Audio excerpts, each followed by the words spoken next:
You know, it's 10 o'clock. I'm going to just, I can send this to people, but does anyone have any questions? I feel like that would probably be a little bit better use of our last little bit of time here. Anything in particular that I didn't get to, I can breeze through various cuts. Can you talk a little bit about how you go about trailer training them? So for example, one of the hard parts, or the hardest part was Getting them on the trailer. getting them in the trailer. It took almost 6 hours to get 8 pigs, and it was a nightmare, and I Yep. think that really is, Yeah, and that's, I've had problems like that too, definitely. The best thing to do, get the trailer before, a couple weeks before you're gonna take them to slaughter.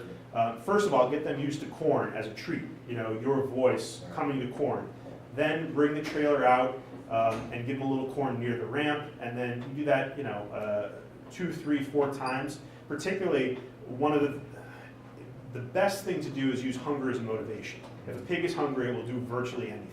So one thing you can do is take food away a day or two, or even a little bit longer, depending on what their forage is like, before the slaughter date, and then only give them the option of going into the trailer to get that corn.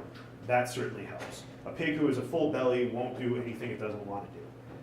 But like I said, introduce that trailer beforehand a couple of times, make it seem like a place where they go to get a treat that they like, and before you know it, they're smart enough. If you take the time to do that, that definitely so you don't have to do it really early on. You can do it 2 to 3 weeks. Yeah, exactly. It's not something you have to do from like the get-go.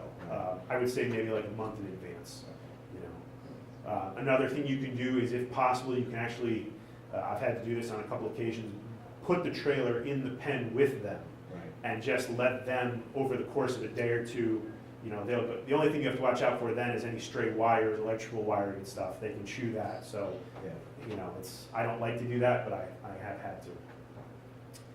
And make sure you only try to close them once, because they learn. Oh yeah, that's a fair point. If you miss the opportunity to get them closed in a trailer, that is not good. They will make you regret that choice. So 5 go in, one smart one stays out. Far better to take the ones you have and worry about that one. If you try, I've had that so many times where I'm waiting for that one last pig, and then then the next thing you know, 3 of them are off, and it's chaos. If you have any way to actually make compartments in the trailer, either with like a piece of plywood or something, get a couple of them on, close them up, get them moved into a front area. I would also say, going back to the USDA slaughter, the less pigs you can take at a time, the better attention they will get at the slaughterhouse, and the more appreciative. So instead of saying, "Oh, I have 10 pigs, can you take them on such and such a day?" Say, "Well, I have either 5 this week, 5 2 weeks from now, or 3 now, 3, so on and so forth." You're going to get better quality pork back instead of just flooding, the slaughterhouse at one time.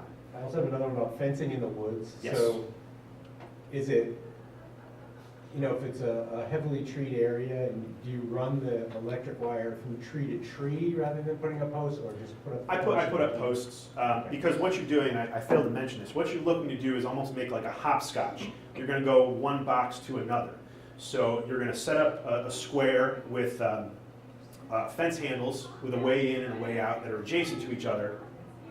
And then when it's time to move them, you build another pen with the same handles on the far side, and you let them into the new one and take down the old one. When you start getting into putting fencing onto trees, then what happens on the backside? Are they going to have access to that tree? Are they going to be able to knock it off the tree?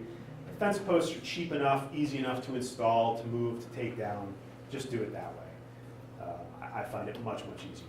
What's the cost? I know you mentioned the cost of the fencing, but what's the cost of how much feed and then what do you end up with? Good thing you mentioned that. Yeah, this is a very rough breakdown. It varies a lot, but here's like a rough idea of what you can be looking at. The first year when you raise pigs, if you actually buy the proper equipment, you're not going to turn much of a profit. But I think it's worthwhile to invest in the proper equipment. Soup to nuts, you can buy the fencing you need for $400 to $500. Depending on what voltage charger, all that stuff. That could go a little higher, could be a little lower, but it's better to get good equipment the first year. Likewise, even a house. I suggest, instead of trying to cobble together a house that's going to be destroyed in a season or two, invest in one of those porta huts right off the bat. It'll save you money in the long run. The food, think about it this way: $1 a day per pig.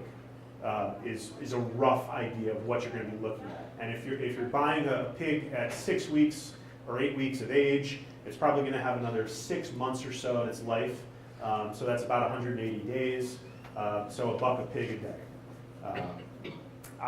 Selling them, a good place to start would be for $4 a pound. You know, for a heritage pig that's been raised on pasture, that's the bare minimum. But if you're just getting started, your incentive is to get those pigs sold and to turn a little bit of a profit.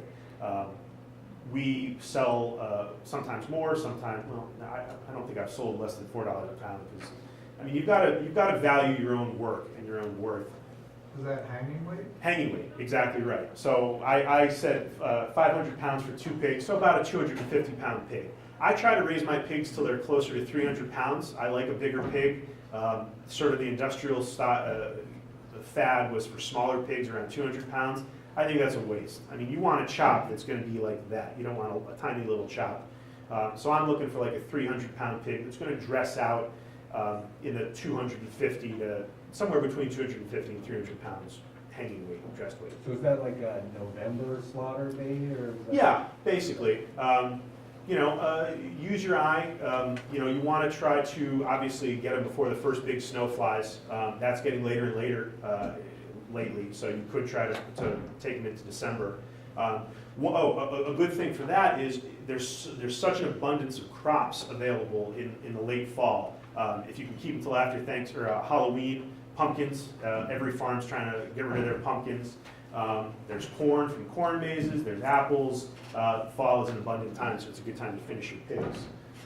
Wintering, that's something this is where I start to get into the more nuanced stuff, which anyone who's interested, I can talk to you and I can send you the stuff.